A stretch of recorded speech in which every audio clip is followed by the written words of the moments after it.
Hello everyone!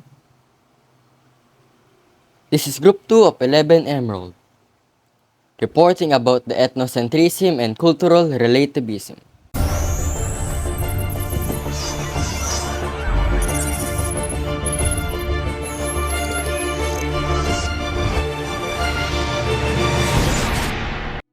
Ethnocentrism. So, what is ethnocentrism? It is the belief that one's own culture or ethnic group is superior to others.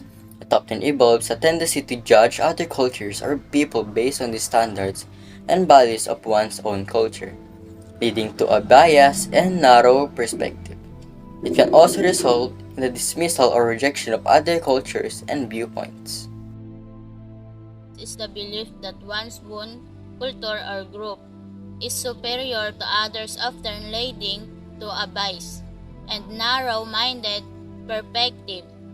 It involves judging others' culture based on the values, belief, and custom of one's own culture.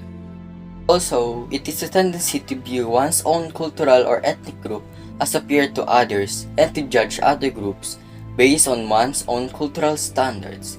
It can lead to prejudice, discrimination, and lack of understanding and empathy for other cultures. Example of ethnocentrism. Number 1. Believing that one's own culture is superior to others. Number 2. Dismissing or rejecting different way of doing things as inferior or wrong. 3. Making assumption about someone's behavior or beliefs based on their cultural background. 4.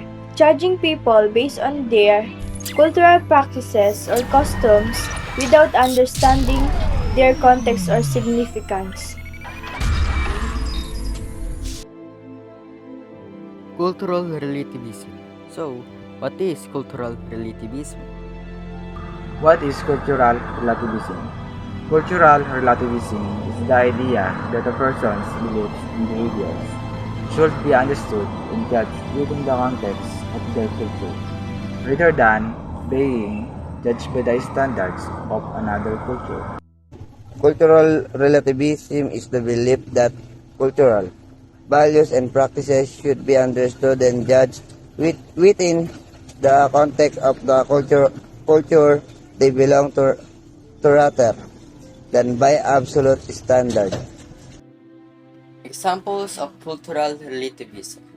It includes comprehending why certain communities practice female genital mutilation or strict dress codes for women. However, this does not condone oppressive behavior. Ethnocentrism versus cultural relativism. So here are the difference between ethnocentrism and cultural relativism that I made. First of all, ethnocentrism is judging by other cultures based on the preconceptions originating in the standards and customs of one's own culture. Cultural relativism is the notion of that culture should be understood on its own terms, not using standards of another culture. Ethnocentrism involves looking at another culture from the perspective of one's own culture. Cultural relativism involves looking at another culture by its own perspective instead of one's own culture. An ethnocentric individual will believe that his culture is better, correct, and normal. Cultural relativism is a person who believes in cultural relativism understand that one culture is not better than another.